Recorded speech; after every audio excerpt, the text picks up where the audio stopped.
Hubo una época en la que bastaba con cambiar el peinado de un personaje para que medio internet ardiera. Una época donde los jugadores confundían diferente con malo y donde cualquier intento de innovar se pagaba caro. Algunos estudios intentaron reinventar sagas, modernizarlas, darles una nueva voz, pero el público no estaba preparado. Por eso, hoy vamos a ver 10 juegos que recibieron un odio exagerado que no se merecían. Debemos despertar.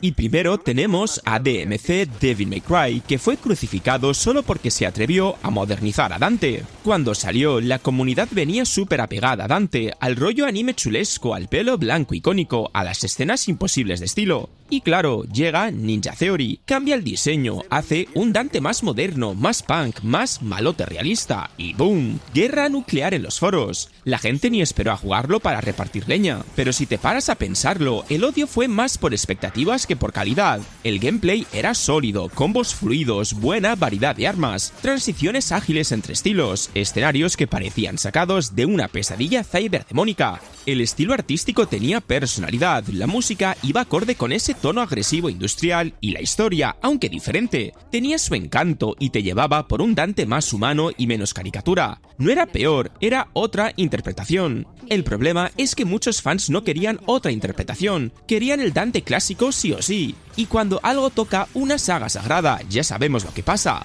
Bilis automática, incluso detalles como el chiste del pelo blanco, que era una broma meta curiosa, se usaron como prueba de que Ninja Theory odiaba a los fans, cuando en verdad era un guiño. Hoy en día miras atrás y te das cuenta de que DMC se adelantó en muchas cosas: ritmo más narrativo, combates accesibles sin perder profundidad, escenarios que literalmente se deforman alrededor del jugador. Si hubiera salido como un spin-off declarado sin llamarse Devil May Cry principal, probablemente habría sido un bombazo de culto sin tanta polémica. Pero si hablamos de linchamientos injustos, no me puedo saltar a Thief. Y a ver, no voy a fingir que fue perfecto, pero tampoco era ese desastre apocalíptico que muchos pintaron. Mucha gente les soltó collejas antes incluso de entender lo que intentaba hacer. Querían el sigilo hardcore clásico, el mismo espíritu del original, esa atmósfera lenta y tensa donde cada paso era un mini infarto. Pero Thief llegó con un enfoque más moderno, más cinematográfico, más estilizado. Y claro, a los puristas les entró un ataque al corazón. El principal delito del juego fue no ser exactamente lo que los fans veteranos imaginaban. Cambiaron el tono, apostaron por una ciudad más grande, un Garrett más misterioso pero no tan crudo como el original, y un toque más accesible para nuevos jugadores. Y automáticamente, esto no es Thief. Se han casualizado, han traicionado la saga. Pero si te pones el chip de jugarlo sin esa mochila de expectativas, te encuentras con niveles bien diseñados, ambientación potente, mecánicas de sigilo sólidas, robos que te hacen sentir como un fantasma entre las sombras, y una satisfacción brutal cuando salías limpio sin que nadie te viera. El juego realmente premiaba jugar en silencio, hacer las cosas con cabeza y disfrutar del ambiente decadente de la ciudad. ¿Qué pasó entonces? Que algunos fallos técnicos, una IA algo tontorrona en momentos concretos y una narrativa que no terminó de enganchar dieron gasolina a todos los críticos. Y como ya venía arrastrando hate del "esto no es mi Thief", la cosa se hizo gigante. Pero decir que Thief del 2014 fue malo es simplificar muchísimo. Fue un juego competente, con ideas chulas y un respeto claro por la esencia del sigilo, solo que empaquetado con un estilo más moderno que pilló a la comunidad a contrapié.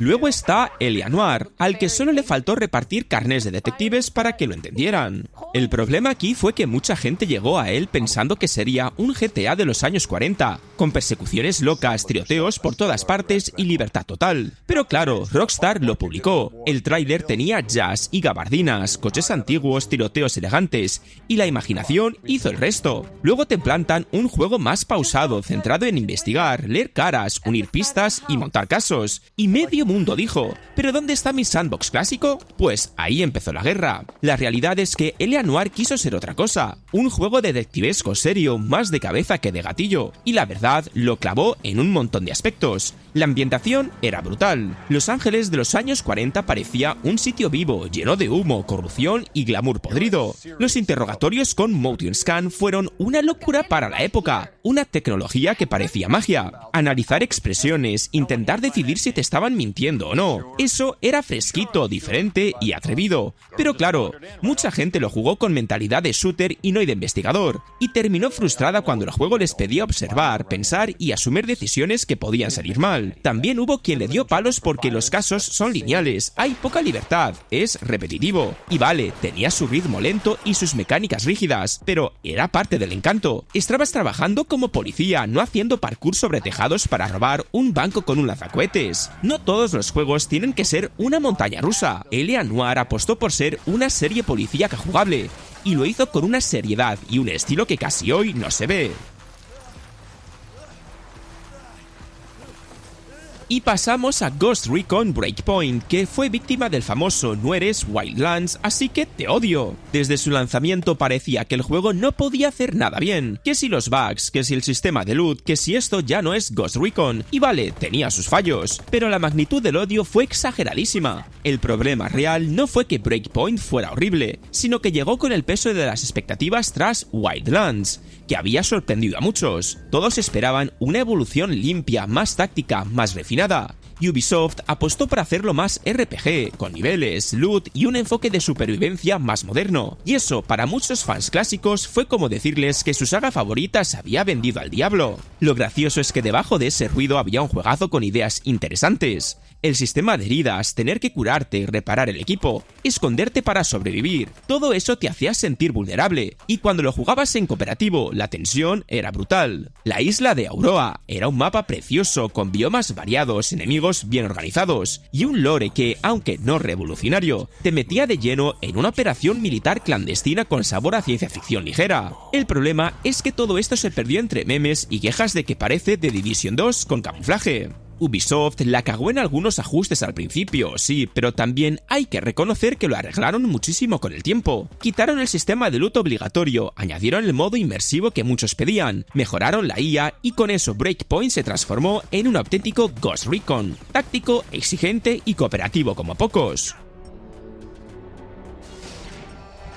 Y ahora vamos a hablar de expectativas imposibles con Star Wars The Force Unleashed 2. El primer juego había molado un montón, con ese rollo de poder vivir una fantasía Jedi total, lanzando soldados imperiales como si fueran latas de refresco y tirando naves con la fuerza. Cuando llegó la segunda parte, la gente esperaba literalmente un salto galáctico. Más historia, más poderes, más épica. Básicamente querían el Imperio Contraataca de los videojuegos. Y claro, cuando no llegó ese milagro, Internet decidió encender el sable láser del hate. Sí, la campaña era corta y eso molestó a muchos. Nadie te lo va a negar, pero lo que había ahí estaba muy bien hecho. El combate era más limpio, más fluido, los poderes se sentían brutales. Podías hacer auténticas locuras encadenando ataques, y visualmente era una pasada para su época. Además, el juego intentó algo diferente con la idea de dudas de Starkiller, y ese viaje más personal, más emocional. No todo era pegar y destruir. Había un toque más dramático, un intento de darle profundidad al protagonista, y muchas veces eso se pasó por alto porque la gente estaba demasiado ocupada diciendo "Puf, esto dura poco". Luego está el tema del fandom. Star Wars es territorio sagrado. Cuando tocas algo de ese universo, la comunidad te examina como si fueras a presentar la tesis doctoral del siglo. Y si no cuadra exactamente con lo que cada fan imagina, pues ya sabes, fuego cruzado. Algunos querían más Vader, otros más planetas, otros un tono más oscuro. Lo que fuera, jamás iban a estar todos contentos. Y eso le penalizó injustamente.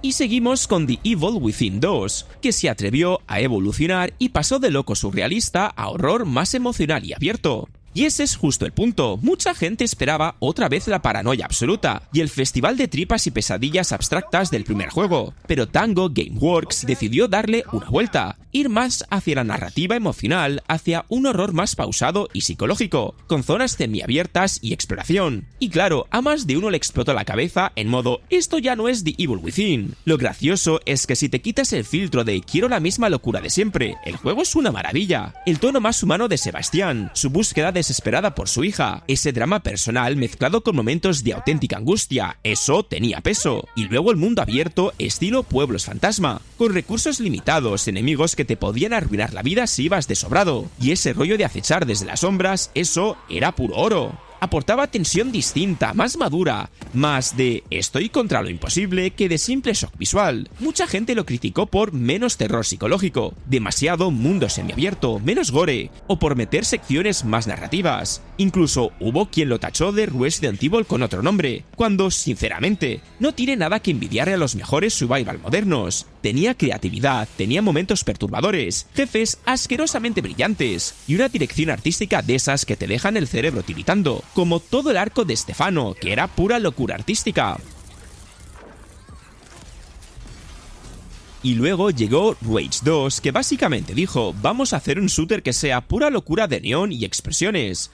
Y la respuesta fue, Meg, no es Doom ni Borderlands. Cuando empiezas a jugarlo, lo primero que te salta a la cara es toda la locura. Colores neón a lo Mad Max psicodélicos, mutantes chillones, coches tuneados, explosiones por todos lados, y un protagonista que parece vivir permanentemente en modo me da igual todo, vamos a liarla. Y aún así, Internet decidió que era bastante malo. Parte del problema fue que el hype venía rarillo. El primer Rage era medio serio, árido, más tirando a postapocalíptico clásico. En Rage 2 dijeron, ¿que os gusta el caos? Pues toma caos con esteroides fluorescentes. Y claro, hay gente que eso le encanta y otros que pensaron que era un carnaval sin alma. Pero si te quedas un rato, si te metes en el ritmo del juego, descubres un combate que es una auténtica barbaridad. Disparar aquí se siente delicioso. Las habilidades te empujan a jugar agresivo, a entrar de cabeza en las peleas, a reventar enemigos con el dash, el slam y el mega rifle como si fueras un superhéroe mutante del apocalipsis. Y eso para muchos FPS es un sueño húmedo. El mundo abierto fue otra víctima del hate. No era el mapa más profundo del planeta, pero te daba libertad, vehículos brutales, bases que podías limpiar a tu manera, secretos, y esa sensación de voy a la carretera a ver qué lío. Lo que pasa es que mucha gente esperaba narrativa de Oscar, mundo denso y 1000 sistemas complejos. Al final, Rage 2 nunca quiso eso. Venía a ser un shooter arcade en mundo abierto, puro flow y adrenalina, y en eso cumplió de sobra. Después tenemos Battlefield Hardline, que cometió el crimen imperdonable de no tener tanques y helicópteros cada 5 segundos. Veníamos de años de guerras épicas, tanques, helicópteros, soldados y explosiones a lo Michael Bay, y de repente EA suelta un Battlefield ambientado en peleas entre polis y criminales, con persecuciones, tiroteos urbanos y un tono de serie policíaca. La gente lo vio y dijo, ¿pero esto qué es? ¿CSI con granadas? Y desde ese momento el juego estaba condenado a que lo crucificaran, pasara lo que pasara. El problema no fue que Hardline fuera malo, fue que muchos no entendieron lo que intentaba hacer. No quería reemplazar a Battlefield 4, ni convertirse en el nuevo referente bélico. Quería ser una variante más ligera, más personal, con escenarios urbanos y un toque narrativo diferente. Y ojo, el modo campaña era de lo más fresco que había tenido la saga en años. Era básicamente una serie de televisión jugable, con capítulos, giros, traiciones, personajes carismáticos, y ese rollito de estás dentro de una peli de policías corruptos. Pero claro, como no había guerras a gran escala ni tanques, los fans más puristas lo tacharon de juego menor, o incluso de broma. Sí, Hardline salió en un momento malo, con EA experimentando la saga y los jugadores saturados, pero eso no quita que fuese divertido, bien hecho y diferente. Y cómo olvidar Dante's Inferno, que fue tratado como si su único pecado fuera inspirarse en God of War. Dante's Inferno es un caso de manual de cómo un juego puede ser castigado simplemente por parecerse demasiado a otro. Y en este caso el otro era nada menos que God of War, que en aquel momento estaba en el pedestal divino, intocable, prácticamente canonizado como el rey del hack and slash. Entonces aparece Visceral Games con su propuesta, un viaje al infierno inspirado en la obra de Dante Alighieri. Demonios grotescos, pecado, sufrimiento, violencia y un protagonista atormentado. Y antes de que a la gente le diera tiempo a respirar, ya estaban soltando el típico «Ey, esto es un clon barato». Pues oye, igual se vinieron arriba con el hate, porque si te paras a jugarlo sin el filtro del fanático que va con libreta de comparaciones, te das cuenta de que Dante's Inferno tenía personalidad. El diseño de los círculos del infierno era brutal, una locura grotesca y creativa que jugaba con temas pesadísimos como la avaricia, la lujuria, la iria, la herejía, cada zona con su atmósfera enfermiza y bosses que te dejaban mal cuerpo de lo perturbadores que eran. Visualmente era un viaje a una pesadilla teológica, y eso no lo hacía cualquiera. El combate, vale, tenía ese ADN de Kratos, combos, ejecuciones y furia, pero era sólido, contundente. y las mecánicas de castigar y absorber almas le daban un giro moral bastante interesante. El problema fue que la gente se quedó en la superficie, que si copia, que si no innova, que si Kratos ya lo hacía. Pero vamos, si fuera así con todo, nunca habría existido ningún hack and slash más allá del primero. Y encima, el juego tenía una narrativa sorprendentemente adulta y emocional, con Dante cargando con sus pecados, enfrentándose a su propia culpa y obsesión. No era solo repartir espadazos, tenía alma, tenía drama y tenía valor en lo artístico.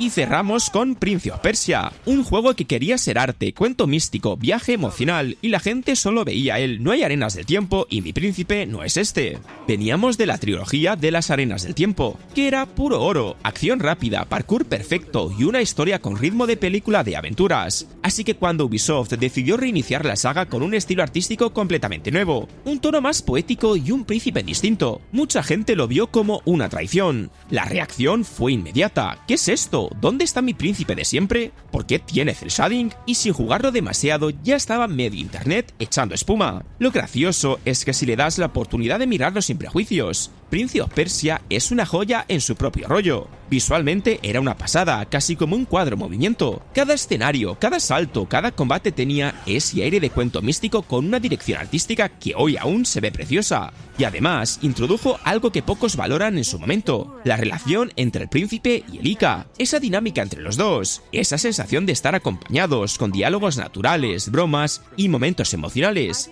le daban una humanidad que la saga nunca había tenido. Pero claro, muchos no soportaron que el juego fuera más accesible, que el Ica te salvara cada vez que caías, por ejemplo, fue visto como una ofensa mortal. Demasiado fácil, decían, cuando en realidad lo que buscaba era fluidez, mantener el ritmo, que no tuvieras que cargar partida cada 5 minutos. Era una decisión de diseño consciente, pensada para que la experiencia fuera continua, casi hipnótica, y vaya si lo lograba. El combate también fue criticado por ser más pausado, más de duelos uno contra uno, pero tenía un estilo elegante y cinematográfico. Y ya ves, 10 juegos que se llevaron más odio que el modo online de un juego de Ubisoft en día de lanzamiento, y por cosas que sinceramente hoy suenan hasta ridículas. Al final, parece que en el mundo gamer hay una regla no escrita. Si arriesgas, te matan, si no arriesgas, te dicen que eres genérico. Vamos, un círculo vicioso digno del mismísimo infierno de Dante. Si te ha gustado el vídeo, ya lo sabes, deja tu like, suscríbete y cuéntame en los comentarios qué otro juego crees que fue odiado sin motivo. Porque quién sabe, igual el próximo título incomprendido ya está entre nosotros. Dicho esto, nos vemos en el próximo vídeo.